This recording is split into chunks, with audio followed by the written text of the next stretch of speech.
వచ్చేసారన్నమాట. విడాకుల కోసం నా మెళ్ళలో 3 ముళ్ళు విప్పడానికి నిశ్చయించుకున్నారా? వచ్చానంటే అర్థం అదే కదా. విడాకులు ఎందుకు కావాలనుకుంటున్నారో చెప్తారా?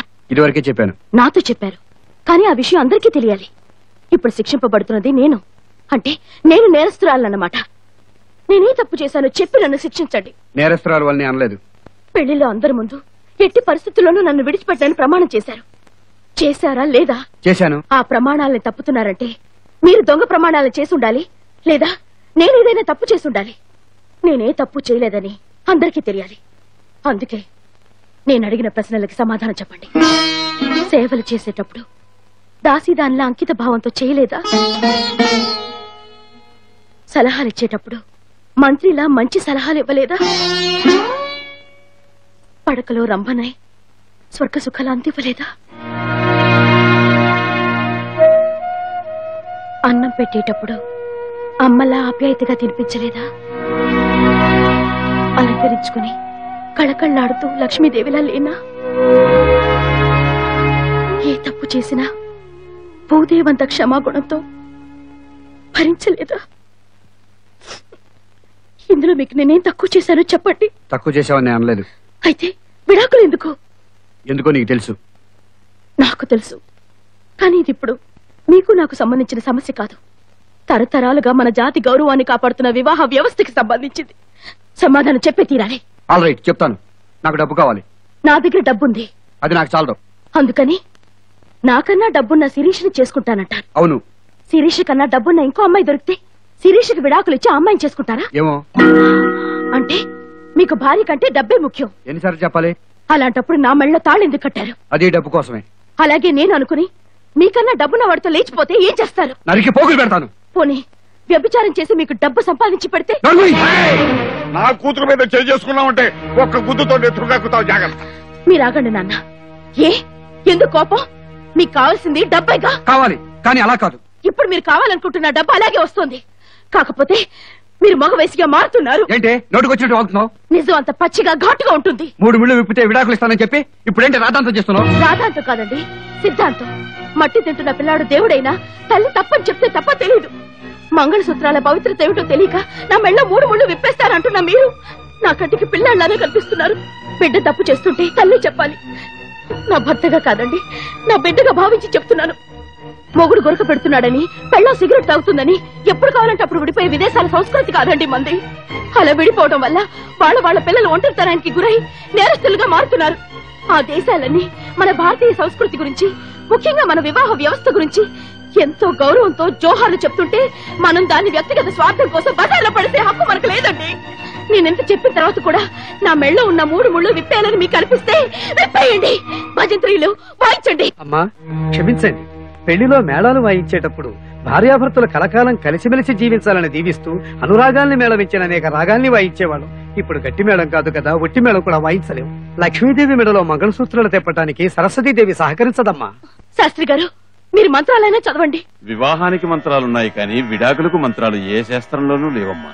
అంతేకాదు మన వేదాల్లోనూ పురాణాల్లోనూ వివాహం గురించి చెప్పారే కాని ఎక్కడా విడాకులు ప్రసక్తే లేదు. అయితే ఇప్పుడు ఎలాగండి? చావుకు కూడా మంత్రాలున్నాయి కానీ విడాకులకు లేవంటే అర్థమేటమ్మా? అది అంత భయంకరమైనదని. నాన్సెన్స్. 3 ముళ్ళు విప్పడానికి మంత్రాలే కావాలా? ఏం అవసరం లేదు, నేను ఇప్పేస్తాను. నీకు నేను చాలా కట్టకారులు ఇచ్చాను, వడ్డీతో సహా ఇచ్చేస్తాను. అంతేకాదు కన్నెపిల్లగా దానం చేశాను. మళ్ళీ నా కూతురు నాకు కన్నెపిల్లగా ఇస్తేనే ఈ 3 ముళ్ళు విప్పడానికి ఒప్పుకుంటాను. కన్నెపిల్లగానా? అది ఎలా కుదురుతుంది? అది కుదరనప్పుడు ఇది ఎలా కుదురుతుంది? నువ్వు చిన్నప్పుడు దేంతో ఆడుకున్నావో గుర్తుందా? గుర్తుండదు. నేను చెప్తాను. నా రొమ్ము పాలు తాగుతూ నా మంగళసూత్రాలతో ఆడుకునేవాడివిరా నువ్వు. పెద్దయ్యాక భార్య మంగళసూత్రాలతో కూడా ఆడుకుంటావని ఆనాడే తెలుసున్నట్టయితే అప్పుడే నీ గొంతులని చంపేసి ఆయన ఒక్కడిని చేసి మీ అందరూ దేనికి సంపుదించున్నారు? ఆడి తరఫున నేను నిలబడతాను. రక్షించావు సోదమ్మా. అబ్బాయి, నీకు దేవుడంటే నమ్మకం ఉందా? భక్తి కూడా ఉంది. మరి చెప్పవే. విష్ణుమూర్తి తన భార్య లక్ష్మీదేవిని ఎక్కడ పెట్టుకున్నాడో తెలుసా? గుండెల మీద. మరి చదువుల తల్లి సరస్వతిని బ్రహ్మయ్య నాలుక మీద. మరి పార్వతీదేవిని శివయ్య సగం దేహం చేసుకున్నాడు. ఇప్పుడు అన్ని నాకెందుకు చెప్తున్నట్టు? నన్ను చల్లగా చూడమని రోజుకు 100 సార్లు మొక్కే ఆ దేవుళ్ళు వాళ్ళ పెళ్ళాలకి అంత గౌరవం ఇచ్చారే, మరి నువ్వేంటయ్యా పెళ్ళాన్ని వదిలేస్తానంటావు? అందుకే నీ ఆలిగుండెల్లో మంటలు ఆ దుర్గమ్మ తల్లి కళ్ళల్లో కనపడుతున్నాయి చూడు.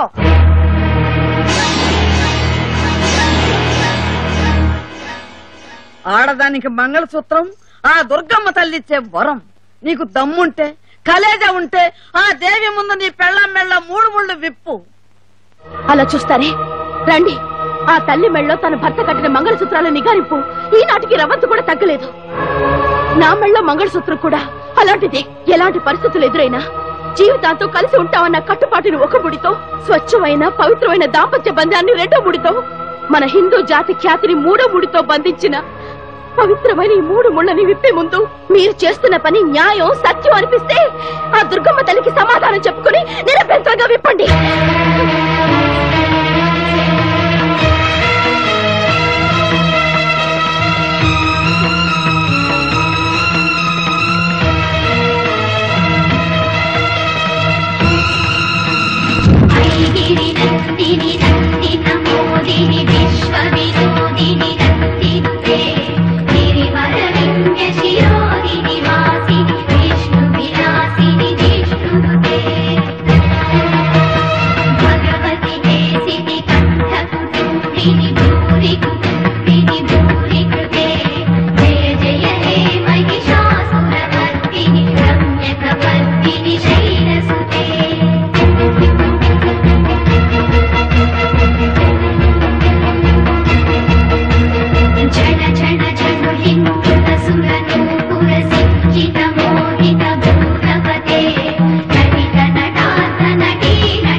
రాజీ,